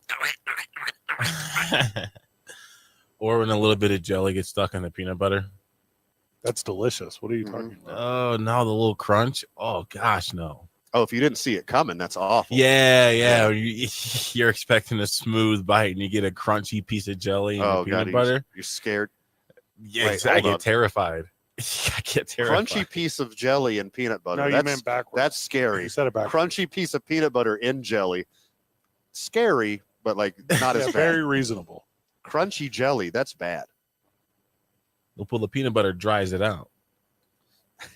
What? I like creamy peanut butter but crunchy jelly. Just I put a dried the chickpeas in my jelly to give it that crunch that I oh so crave. You actually. No, Okay. Just checking. you should check because that I do some weird stuff. So yeah, no shame there. I'm still stuck on them. It was you two that catch up on eggs, or you guys are sane like me and are against that. Well, no, eggs are gross first off, but Eggs are salsa pretty good. on eggs is good. Yeah, that's very good. Ketchup on Okay. eggs, that's for children. That's how you get children to eat eggs. Not even that. Put some syrup on them bad boys or something. Some cheese. Slice of I bacon don't next feel to like- it, some toast, like that's okay. I don't feel like eggs are sweet. Eggs are like savory. Like that's like you salt eggs. But if you're doing you like a salt them and then whole, throw some syrup. on like them. instead of like a skillet where you mix it all together on purpose, you like mix it together on your plate, just like all shove it on a piece of toast. So then it's okay for eggs to be Well, sweet. you do like I do, and you only eat eggs on paper plates, and then you do what you said, which is put it all together, and then you create a funnel with the paper plate, Yeah, and just like a duck. yeah. Just Yeah, lift up a it tiny bit, into your mouth. give it the little tap tap tap on the back on of the plate. back end. Yeah, just let it slide on in there. That's how you eat it. Yep, for sure. And you hit them with this one. You go Yeah. go go go That's how go go. Drake eats his breakfast. It's 2 Men On 95.9 FM and AM 610. The Sports Animal.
Here's a quote. You don't want to be in a situation the Lakers were in those last 3 years with Bryant. I know he came off the Achilles injury. They were a lottery team. It was more just how many points can Kobe score down the stretch of his career. I don't want to be in that scenario. It's Steph Curry talking about the end of his career approaching. I You agree. taking a shot at Kobe, Taking dude. a shot at Not Kobe. not even. It's a. I mean, that's a fact. I mean, the last 3 years of Kobe's career is very, very saddening to most Lakers fans. We're just lucky he ended off the way he ended off with the 60 Playing. points. Yeah. Yes. Yeah, he shot 50 shots in the game, but he hit 44% of them. A Kobe game. Exactly. He shot Yeah. He literally shot his career average, like literally. He did take a lot of shots, but Steph's kind of he's slightly in that position already. Goes He's on, still playing at a high level. goes on to say, the whole thing is you have to be realistic. There's probably not a mover scenario where you're going to walk into a season or a playoff series as the perennial favorite. There's just a lot of talent around the league.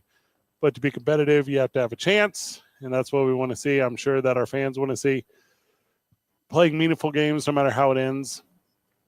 I think that's what we deserve, and I hope that's the reality I get to live in the last part of my career. So it sounds to me like he's going to pass the ball to Jimmy Butler. Yeah, as he should. I love that, like, he was a superstar, revolutionized the game of basketball, and now in the twilight of his career, he's now finally going to be the player that scouts thought he would be, like like the third option on the team that can only shoot 3-pointers, never goes to the basket, can't pass, can't play defense. Now, when he's like approaching 40 years old, now he's the player that scouts thought he was 15 friggin' years ago before he became probably the number 2 face of the league behind LeBron. What's up, Fred? I was going to say, Steve, you've been wanting Steph Curry to retire for years. You say he ruined the game. I don't know that he revolutionized the game. Okay, here we go. Nice. I mean, he's a 3-point shooter. Revolutionized 100%. I have to say he did. What That's did just what my did he opinion. do exactly to revolutionize? He is the reason everyone shoots threes right now. Single solitary reason. Like, he is absolutely the reason why there's any discussion about a 4-point line. And if you think about it, Jordan changed the league. LeBron, as great as he is, he didn't necessarily do anything to change basketball. That's But true. Steph like single-handedly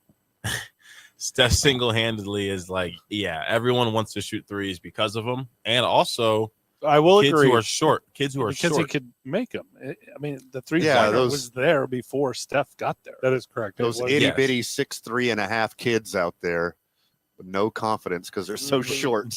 But the percentages of 3-pointers had coaches always kind of only wanting certain people to shoot it. Right. But Right. he The started ones that shooting can it. make them. he wanted certain people as white people. But I don't know if that's revolutionary. That's what he meant. He meant white people. That's what he meant. Revolutionary. Totally what he meant. Well, I think I'm not exactly sure how detailed we can go into like exactly what that word means. I'm sure you might have a point. What, revolutionary? Yeah. You guys mean ruined. He ruined the game. It's like, Some people think that. Yeah, no one plays Yeah, the you game. can you can Charles ruin and Barkley's revolution one of them. Caitlin Clark He probably broke it. He's a was cheat code. Who? inspired He broke by the game. Steph Curry. Steph Curry. Yes, Caitlin Clark He's is a cheat code. 100%. She's 100% inspired Unstoppable. Okay, first of all, no, it's two different things. Hmm. She's the only one playing basketball. I mean, there's not a lot of play calling when you go down the court and launch it from the 4-point line. I by Steph. Well, what I feel like the Warriors did a good job of doing though is they ran excessive amounts of plays and screens to get him open, which is why I think for the next 5 years, if Steph mentally was in it, he would be better than Celtics Ray So Allen. the take I'm hearing is they didn't run the triangle. That's No, that's gosh, the no. revolutionary tip. I You just want to said. see like how big of an impact Steph Curry made? Okay. Yeah. Wait 10 years. Wait 15 years. Wait 18 years. Wait 20 years. I'm not gonna I- make it. Where every young basketball player's named Steph, just like every single college basketball team Kobe. has a kid Jalen. named Kobe. Yeah. There are so many Kobes in college basketball right now. There's some football players. Sure, there is that too. Steph is a girl's name. Betty is a girl's name. Tuning on 95.9 FM and AM 610. This is candidate Lamar. The sports animal.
Welcome back to the program. Welcome back to the Albuquerque Duke Store. Worst sports day of the year is today. Hadn't been a problem so far on the program. Also, if you're on your way to Valentine's dinner tonight, Yeah. turn to the missus and tell her how lovely she Say, looks. say hello to your You look- lady for me. Janice, you look fantastic. You never look better. Say hello to your lady. I'm in love with you today. Like day one. Like the first day I laid eyes on you. Bernice. Is it Janice or Bernice? Oh, I'm talking to multiple people out there right now. Mm-hmm. Janice and Bernice. The Chiefs told Travis Kelce he has to decide if he's retiring or not. Well, the true colors are coming out, aren't they? What are the colors? What does this I don't mean? know. It's like, why do they got to be so harsh? Why do they need to know now? Because he's got a roster bonus on March 14th. That if he doesn't decide, they're going to give him $15 million or something stupid. Best tight end they've had Yeah. since Gonzalez, and they're treating him like that. Like what? Also, that'd be sweet for him to like Make hold up them your hostage and get paid Yeah. 10 or whatever $1 million in a roster bonus. Or he could just And say, then we're retire. never, ever, ever getting back. Now, hold together. on. Was that a Taylor Swift I reference? don't know. Did you just drop a That's- Taylor Swift reference? Steve, What? you dog. You dirty dog. How would you know what it is? I don't. I'm guessing. I'm assuming. Was it a Taylor Swift reference? Yes. Okay. It's the only one I know. You didn't get that, Fred. It's okay. Just shake it off. Also, if you ask a guy to retire right after the Super Bowl, they'll say yes. Bad Mhm. blood. What? You got another one in you? That's it. Those are the only I two? don't know. How about he says, yeah, I'm going to retire, rip up my contracts. And then him and Jason Kelsey Start their own sign with team. the Eagles, come back, run it back together. That sucks for Travis Kelsey's brother to not win a Super Bowl. He did win. I thought he one. did. He did. Oh, okay, my bad. Yeah. And then he retired No, he retired after losing. To He his brother retired. the next Yeah, year. he won a Super Bowl, then promptly retired 7 years Yeah. later. to become a something. Yeah. I don't know what his job title is. Present? Example for gay bears out there. I don't know What is that? what Jason Kelsey looks like. If you're in the Bears, you love Jason Kelsey. And Mike Ditka. Excuse me? Ditka. The Bears. The Bears. He's a large man, that Jason Kelsey. Not for long. No. Yeah. He's trimming down. Yeah, I think Yahoo Sports, whatever, put him on Ozempic. Is it that easy? What? All those dudes like lose a ton of those linemen dudes. Yeah, because you don't got to eat 10,000 calories a day to maintain that weight. Running Yeah, backs they go. don't want to be that size. Running backs go the other way. They Yeah. all get gigantic. Mm-hmm. Yeah, it's the opposite. You got to do the opposite of what you've been having to do. As a lineman, a lot of them hate having to eat as much as they eat. You would think they don't, but I mean, like, especially like if you go Division 1 to NFL and you're an offensive lineman, you're used to getting whatever food you want anyways. So the whole concept of like eating has been completely diminished. It's like when Joey Chestnut says he hates eating. He just eats because he has to. Yeah, you take the joy out of it. Yeah. Like when Well, I you were- talking to like bodybuilders, and like, why don't you like put some spices, like put some sauce Yeah. on your chicken and broccoli and rice that you eat 4 times a day every day? And like the general response is like, I'm not eating for fun. Like I have like Exactly. one good meal a day, and all of this is just shoving disgusting calories down my throat so I can stay this size. Is 100% a fact. Like I was never a bodybuilder, but my body naturally, I should probably be about 230, and I've been forced to have to be like 265 before, while being in tip-top shape, eating ridiculous amounts of food.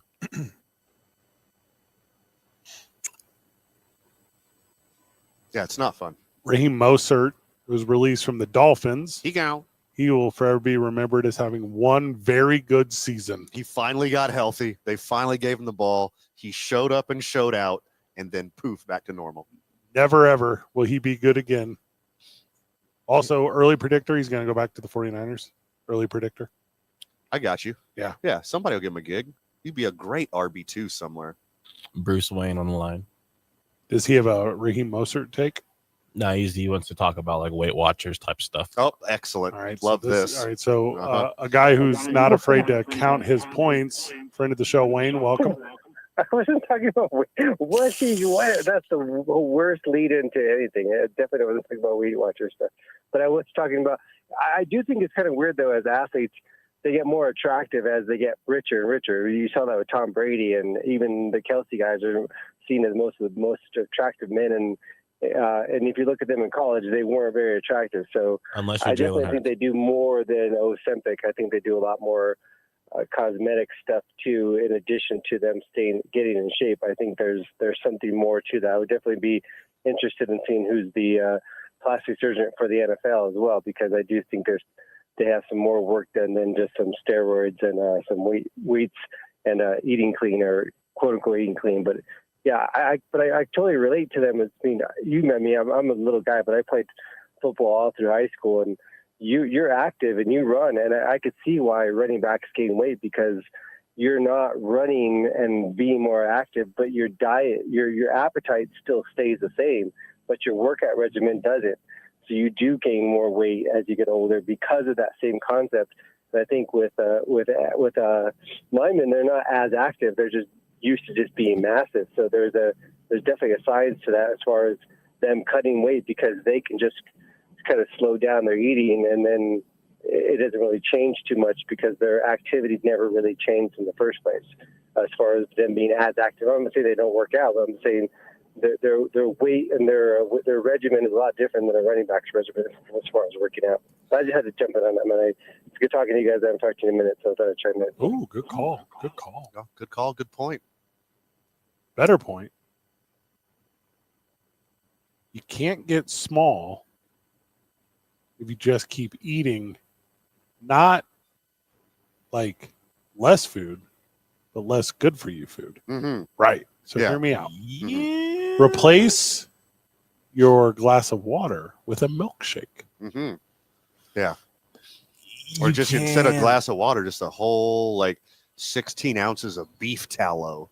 Now, what is a Yeah. tallow? That's fat. So you can. Here's a formula of how you can make it happen, because I've done it. So like when I lived I was going to junior college, and I lived 20 minutes away from my mother, and she gave me the choice: you want groceries, or you want me just to cook the food for you and bring it over to you? I'm like, all right, well, I only probably get this probably the last time I get to do this in my life, so I'm gonna have you make the food for me. All right. Wait until you find a lady that loves you, but keep going. Well, I meant from mother. Oh, okay. Yes. Anyways, so I'd eat loads of meatloaf with breadcrumbs and all types of other foods that you would make. And then when I stopped playing, I would eat less calories, but you would eat trashy food. And if you're working out less and you're eating, say, like McDonald's twice a day, and you're not eating the 7,000 calories that I was eating, you'll lose weight and get out of shape. It's the worst combination ever, to eat like less calories, but bad calories, and still not work out. Like your weight just goes down and your stomach starts deforming from whatever abs you may have had. Your muscles go down and you lose weight, because muscle weighs more than fat. It's crazy that this is even a conversation in America. Like everyone doesn't know this. It's like we're talking about like just the most basic entry level of diet facts. Like this is like some kind of secret information that only the four of us and Bruce Wayne know. Like, no, everyone should know this. You should know this in elementary school. That eating at McDonald's twice a day is It's not bad. good for you. Yeah, it's bad. They try to tell you. Too much sugar but is bad. Too much soda is bad. Fried food is bad. Fast food is bad. Kids don't care. They can still eat an ice cream cone and McDonald's and still go out and run for 3 hours. But once you hit like your teenage years, you're like, oh, There's a little bit after that. A there's little like bit. yeah. A little bit after that, but yeah, for sure. There's a mental aspect to it too, because like forever, like these athletes, specifically like top tier whatever sport, like they've beat every odd, right? Like they're the 1% of Sure. the 1%. Sure. And like, you never think, Maurice Jones-Drew, that anything's ever going to stop you. Mhm. Like, nothing has ever stopped you to this point. Yeah. Like, if you ask him, he still tells you he can run for 3 hours. He cannot. No, he cannot. He cannot. But that's like a big part of it too, where it's like you've always been the exception to every rule. So of course, like dietary stuff's not going to It's not affect going to you. apply to you. You're It's not gonna special. apply to you. I'm Yeah. I'm in the NBA FLLB. Yeah. Like, not a thing. Of course, it doesn't matter when you age. Look at LeBron James. Mm-hmm. Yeah, he's fine. Same for me. No, dude. No, he is one of one. There are a lot of dudes that do retire from stuff too, and they go, "No, I'm in the best shape of my life." Ugh, No, you're not. not. No, you're not. You're not that thing. You're not. Still great. Like, still great. I do think the positions where, like, if it ever does happen and it's like a fact, I think it'll be a quarterback or like a kicker, and because those positions, if you get too strong, or maybe even some baseball players, because if you get like too swole, too strong, like it's not good for your sport. So maybe like when you have your own freedom and you're just worried about how you look, Tell that then to you can Charles really- Oakley. I don't. Help me World out. be free. Nice. The legend. Panthers re-signed long snapper J.J. Jansen. Not really a story we'd ever talk about. Triple J? For his 17th consecutive season with the team. Impressive. That's wild. That Dallas is must have crazy not known impressive. he was available. That's go out there and get him. You're going to go all in again? Well, yeah. I mean, that's their. That long snapper news gives them life. Now, hold on. Is the signing period even started yet? Because I think they just committed a free agency crime. Well, it depends if he's restricted or unrestricted. Put in a qualifying offer. He's unrestricted, like, by the fact that he's a long snapper. Like, no one else cares. Listen, Like, listen. If there's a player that needs to be watching his weight and what he eats, is a long snapper. Yeah. You need that dexterity. Absolutely. Because if he gets too swole, The Panthers traded a 2011 seventh rounder in 2009 for him. wow. God, with inflation, that's like a first rounder That's a by now. steal. Yeah. That pick turned into 9-year career Super Bowl 50 champion Virgil Green. Dang. What Super Bowl were we just in? 59? Correct. There you go. Hell of a story. Inspiring, really. He's the best long snapper, but he'll never snap his consecutive seasons with the Panthers streak. If you get to 20, like, is he in, like, Hall of Fame talk? 20 straight years in the NFL as a long snapper. Well, You got to throw a bone at somebody eventually. especially if the Panthers are the 2026 Super Bowl champions. Mm-hmm. And he retires. Super Bowl MVP. 20-year veteran long snapper. Is there Triple a long J. snapper in that Hall of Fame? Oh God, no, There can't be. no. No, there's no way. For how would they get there? For what? Yeah. Like for what measurable? Always making sure your snap got to the appropriate location. I mean, wasn't Kenny Stabler a punter too for a while? Like, Johnny Unitas was a punter for a while. There's another guy. I don't think they're ever long snappers. I think they were triple He's the dipping. best long snapper of them all. Well, I don't know if that's true, but he's the 17th How do you grade consecutive him? long snappers. Yeah. Yeah. Well, I mean, you know, the way that the rules have changed, you know, so it's hard to. All-time best snapper is probably Red. Yeah. Yeah. Snap on. Mm. That one, The Sharks Back. versus the Jets. Mr. Back, Mr. Snap Back. Here at the Duke store, it's definitely snapbacks. Yeah. Mhm. Crackle and I pop. was just gonna say that. Snap on, snap off. Mhm. The snapper. I think that's a real one. Live from the Duke store, 2 men on 95.9 FM and AM 610. The Sports Animal.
Holiday we're spending at the Albuquerque Duke store. Steve Palmisano's with us. Steve, welcome. Hey, Fred. Is that what this is? A holiday? Say holiday. Holiday. Valentine's Day. It's a holiday. Is it? On Fred's Yeah. world, it is. If you're into the corporate sellout that is Hallmark, I got that. Nice try, Hallmark. Take that. The Dolphins star wide receiver. Is he still with the Dolphins? Tyreek Hill? For now. Yeah, for now he is. He Until he said, becomes a world-class Olympic sprinter. okay, because he's going to race Noah Lyles, who I had to Google. Mhm. I didn't know who that was. He's our best. Okay. In a 100-meter showdown? I don't know what verbiage to use here. Dash. Okay, that was a good one. Mhm. Dash. 200 meters? One. Just one of them. He's going to get smoked, Who is? but he's going to keep it close. Tyreek. He's like NCAA competitive fast. He has not beat the best in the world at a foot race fast. Hope they raise some money for a great cause, but otherwise, come on, man. What cause? Come on, man. Hopefully for charity. I mean, feed Tyreek's kids. Oh. Like, that's a good one. Now, does Noah Lyles run 100 or does he run 60? He runs all of them. Oh, he does them all? Yeah. He's an Olympian? Correct. I see. I don't know anything about him. Yeah. I know as much about track and field as anyone should, which is nothing. I mean, the Olympics were quite recently. Were they? Mhm. Last summer, right? Yeah. I was only into shooting. Ah, Eagles fan. No.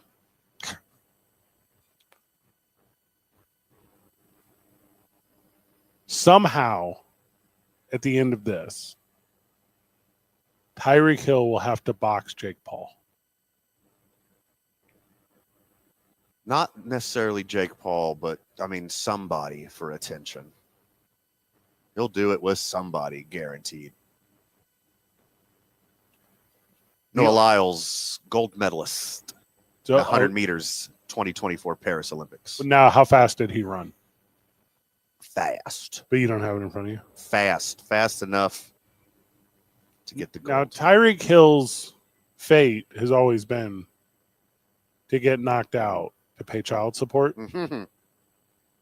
And this would be the best of all outcomes for him, I think. He ran a 9.79. 9.784 to win gold. How many miles per hour is that?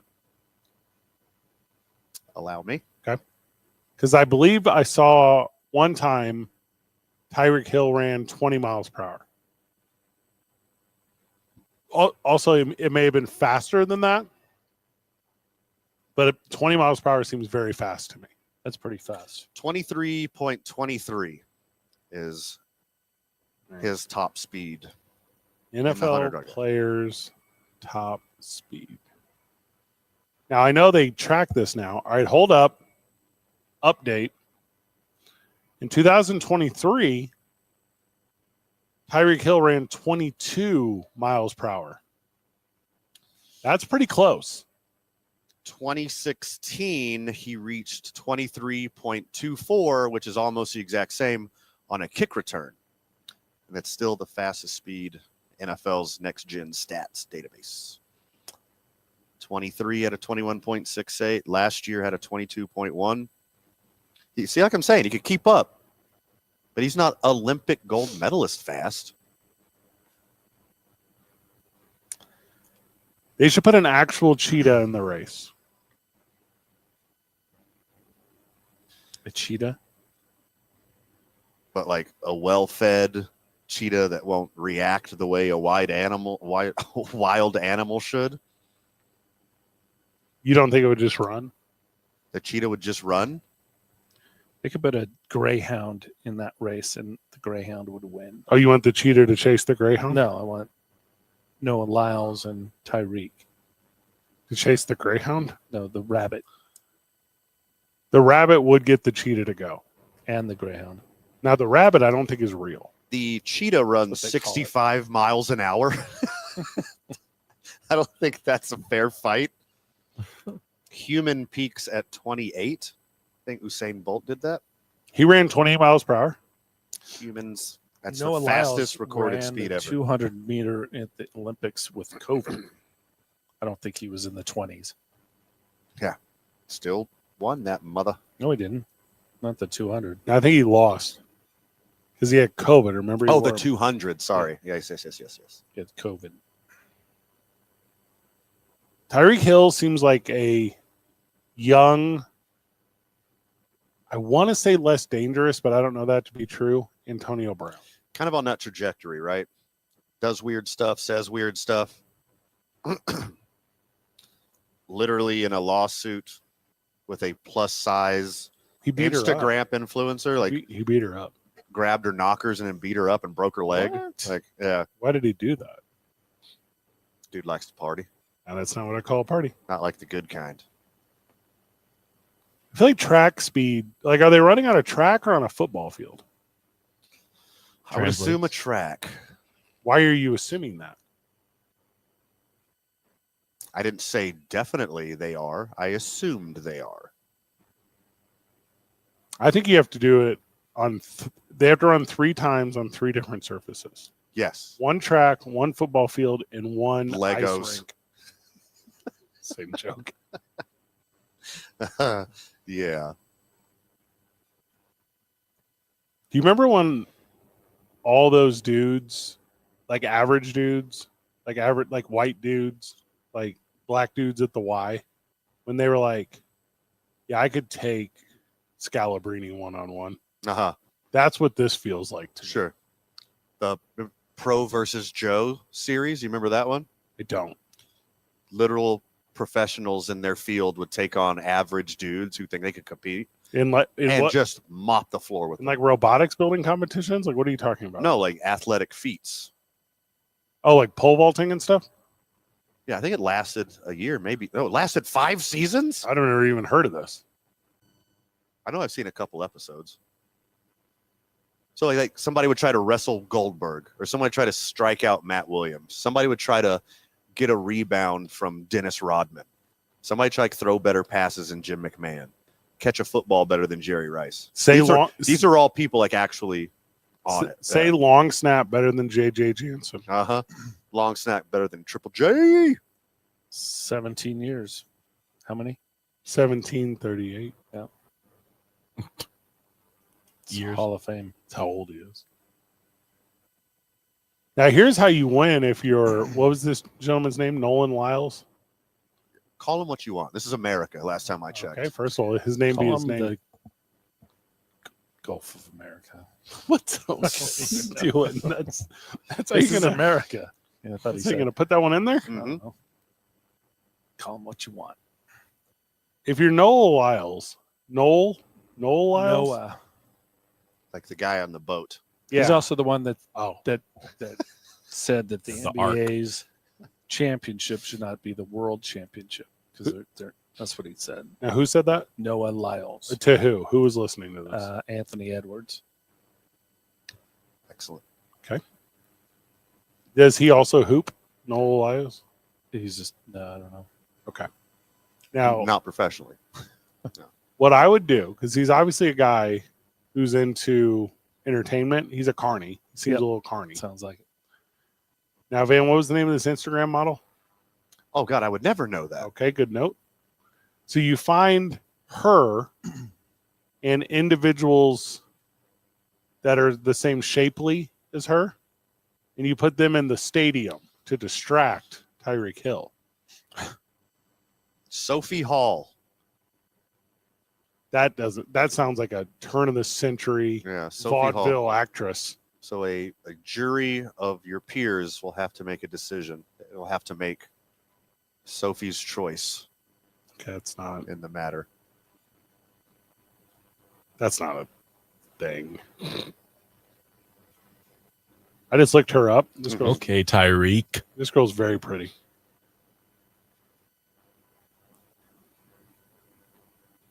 She has the thing. Not a lot of people's cup of tea, but This gal?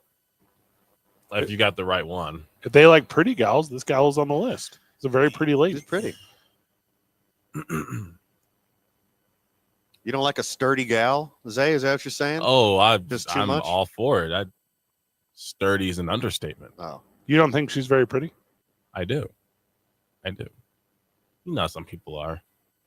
About what? Ooh, only 2.3 million followers. I mean, she's basically a nobody. But she's got some images where she's wearing cheetah print, and I believe that's a shot at Tyreek Hill. Get it? Yeah. No pictures of her in a cast. So, some guys would go, it's too much for me. what is? Too much woman for me. Too many followers is what you meant. She's too famous. They meant. No, I mean, I'm sure she's talented. I can't see it from this Instagram, but Does stuff. yeah, I'm sure she's fine. Uh, So have her at the thing. That's what I'm trying to get to. Also, I can't believe is she OnlyFans? Is she one of those? See, you keep asking me questions that I will never ever have the answer for offhand. So you got them links? Where are them links? yes, Let's see she here. does. I mean, she was smart. She would, and she does. Okay. I don't know. I think my computer blocks that. Says 6'1" over 250 in her bio. So same. I think my same. computer. I think my computer blocks that. All right. For those curious, yes, there is indeed an OnlyFans. Okay. I'm not curious. Oh, it's Sophie, free. Sophie VIP tall girl. It's free. Free for 30 days. Get in there. Oh, because she's got news right now. Crack So rules. Yeah, let's get, sprinkle a little. get a little taste for free. Come back for the real. We have to go to break for no reason whatsoever. It's 2 Men On 95.9 FM and AM 610. The Sports Animal.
2 men on. We are at the Albuquerque Duke store. I like this place. Big fan. Big fan. So I did try to look up like the official rules of this race thing. Mm-hmm. There is like no rules. This is not going to be a real thing. Got us talking. Yeah, they got us talking. Good for them. If they do like some kind of pay-per-view event or get somebody to sponsor it, friggin', I don't know, FanDuel, DraftKings, or whatever, our friends at Prize Picks, then yeah, raise some money for a good cause. Hopefully. I got a good prize picks going right now. Already won one today. Promo code KNML. We will give you $50 hairs on your first $5 hair. So I went college basketball because there was nothing going on tonight. Same. So I took a bunch of the really low scoring ones and just went more. Yeah, I did a bunch of little green gobby boys because obviously it's Flex Friday. Free lineup up to, well, I mean, a protected lineup up to $35. I put $35 hairs on a Flexi Boy for a bunch of college players I don't know about. I just smashed together a bunch of goblins. There you go. I'm on the way with Kobe Johnson, Sky Clark, and Mackenzie Mukwato. So I'm cruising right now. I'm sweating out a Gibson Jimerson rebound right now from the your St. Louis Billikens. Thank you. Yeah.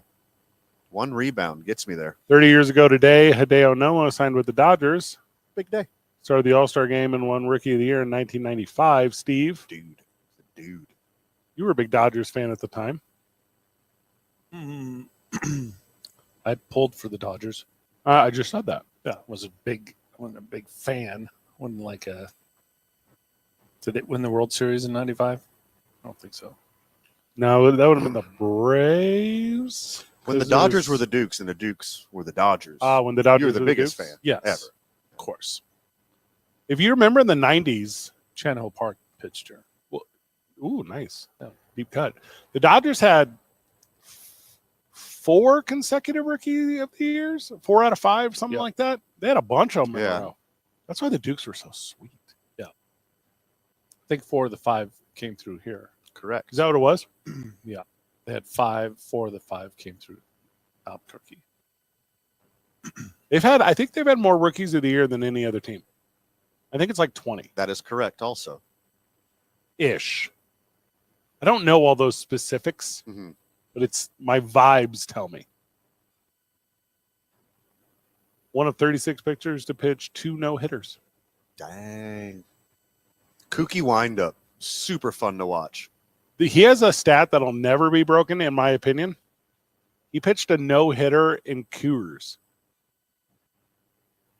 That's pretty good. Yeah. The ball flies there. Impressive. And that was pre-Humidor, right? I don't know. I don't think it was pre-Humidor. He pitched one in Camden Yards, too. There you go. You looking it up, Steve? 18. 18 Rookies of the Year? Yeah. That's wild because I thought it was 37 in a row. Before the stadium's humidor was installed. There you go. Yeah, bonkers.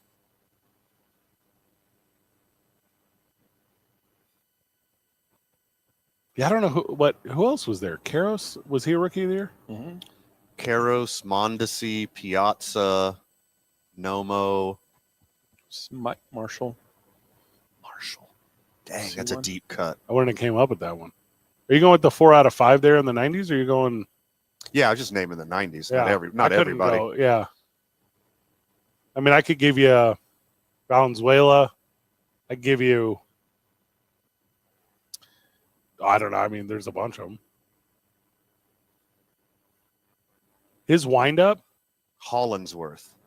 Yeah, it wasn't Marshall. Hollinsworth, Nomo, Mondesi, Piazza, Karros.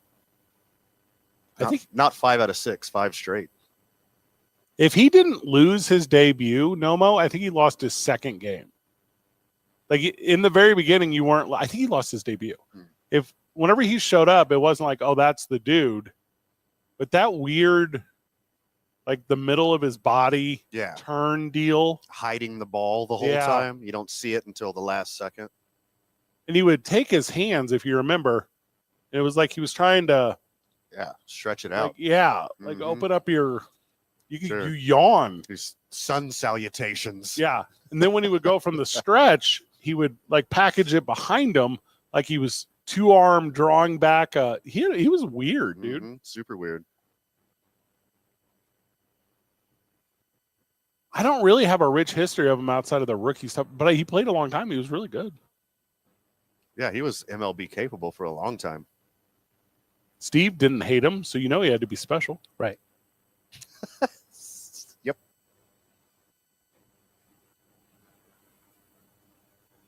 And I feel like now every player that like debuts or does a thing, that's the next big whatever, right? Right. It's like those ones that actually were, those like moments are kind of gone, which is like muted to me. 30 years ago. I think great. 1995 was 30 years ago. Blows my mind. Yep. 1965 was 30 years from 1995. What? What? When we get back from the break, Can't handle it. That one hurt. That one hurt. Yeah. Tell me about it. when we get back from the break, we give you the Billboard Top 100 from today in 1995. It's 2 men on 1995. The Lobos are up 5-2. The sports animal.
wrapping up the week from the Albuquerque Duke Store. I have pulled up the Billboard year-end Hot 100 singles of 1995. Exciting. Because Hideo Nomo debuted 30 years ago today, or signed 30 years ago today, Right. with the Dodgers. And it hit us all how long ago 30 years was just now. Incredibly long ago. 30 years. 30 years. Yeah. Would you like where would you like me to start on this list? I have the top 100. Pick a number. How much time we got? 33, is that what you said? I mean, Yes. 30 years ago, do 30. All right. So you doing 30 or 33? For you, Steve. I'm Anything. now doing 33, and the 33, the 33rd number one hit, top 100, was Hootie and the Blowfish's Only Want to Be With You. Now, hold the hell on. knew it. How is that only in the 30s? Banger. Oh, because it hit number one in 94. Yeah, and it was held still, on. yeah, That's what it still is. on. Yeah. Someone to Love, John B. featuring Babyface. Remember that one? Colors of the Wind by Vanessa Williams. Ooh, dang. Was it from Pocahontas? From Pocahontas. Yeah. Strong Enough by Sheryl Crow. Don't remember that one. Runaway by Janet Jackson. Remember that one? Red Light Special by TLC. Oh, banger. Oh, all right. So you are now into the ultimate 1995 song, which is I Believe by Blessed Unions of the Soul. Not ringing a bell. It Sing it to me, Fred. I believe love is the answer. I believe love will find a way. I believe that love will find a way. Okay, gotcha. I'm That's back. how it I'm goes. back in. Never mind. Returning to the countdown is Hootie and the Blowfish with Let Her Cry at number Oh, my 26. goodness. Darius, you dog. Candy Rain by Soul for Real. Oh, that was, oh, man. A lot of middle school dances. A lot of middle school dances to that bad boy. The thing about Darius, Rock and Roll Hall of Fame, go in the Country Hall of Fame too. He could Yeah, go. for He sure. could go. Maybe the anthem of my childhood, Any Kamo's Here Comes the Hot Steppa, Ooh. Motora, Eno Kamosi. I'm a Lyrical Gangsta, Excuse me, Mr. Officer. Murder, Murder. What's happening? Na na na na na na na na na. Absolute na, banger. Na na na na. I have the 1995 Albuquerque Dukes roster. Oh, please, I'm ready. The aforementioned Chan Ho Park. Oh, Nice. on yep, that could team. sling it. Kareem Garcia. Remember Okay. him? Remember him? Yeah. Brian Traxler. Oh, rest in power, King. R.I.P.. My dude. Ron Maurer. I don't know if you know him. Joe Mauer's uncle. Todd Hollinsworth. Oh, Rookie of the Year? Todd Hollinsworth? Raphael Bornegal. Oh, I remember him too. Borny. Yep. What do they call him? Borny Toad? Yeah, Born Again. Jody Treadwell. It's a woman's name. Future manager of the Ice Stones. Remember that? One More Chance by Notorious B.I.G. Oh, Oh my God. Returning to the list again is Hootie and the Blowfish with Hold My Hand. taking over the world really is what they did in the 90s. Sneaking in here from the 80s, but good for He, You Are Not Alone by Michael Jackson. That was not the one. This is a... Hold on. That was a hold heartfelt on. ballad. That's a Uh, fantastic song. It sucked. And it had weird CGI in the video. I didn't like it. Mhm. Oh, it scared Yeah, you. the music video is with the boats and everything. Didn't like it. You are not alone. That one? Absolute banger at number 20 is Desiree's You Gotta Be. That was a bad B anthem. That's not ringing any bells You right now. gotta be bad. You gotta be Okay. Yeah. You got to drink That was only 30 years ago? Budweiser. Yep. That one? Nikki French with Total Eclipse of the Heart. Wait, what? I believe it's a cover. Okay. Here we go. Shaggy's Mr. Boombastic. Misa Rova. Bon Jovi's Always. Ryan Adams, Have You Ever Really Loved a Woman? Is that the Robin Hood soundtrack? That is correct. Uh-huh. This is when I first had to have conversations with my dad about the culture. Okay. whenever I would regularly, at the loudest that my 11-year-old lungs would allow me to do, scream sing I Can Love You Like That by All for One. Oh, my goodness. And I had to learn about soul music. Uh-huh. Mm-hmm. Yeah. Which that was not. That was like the biggest blue-eyed soul hit of the 90s right there. Van, I know this for a fact. This is Van's favorite 90s song. It's Runaround by Blues Traveler. I did not care for Blues Traveler until I got a little older. Okay. Yeah, I got a little respect for Blues Traveler later in life, though. Thanks, Jazz Cabbage. Now, Steve, I know you've regularly wished that your girlfriend was a freak like me. Oh, you talking a little Dina Howard right Dina there. Howard right there. Dang, I think I still have that CD laying around somewhere. Water Runs Dry by Boys to Men. I Know by Deanna Ferris. In the top 10, you boys ready? Let's do it. These are all absolute bangers. Okay.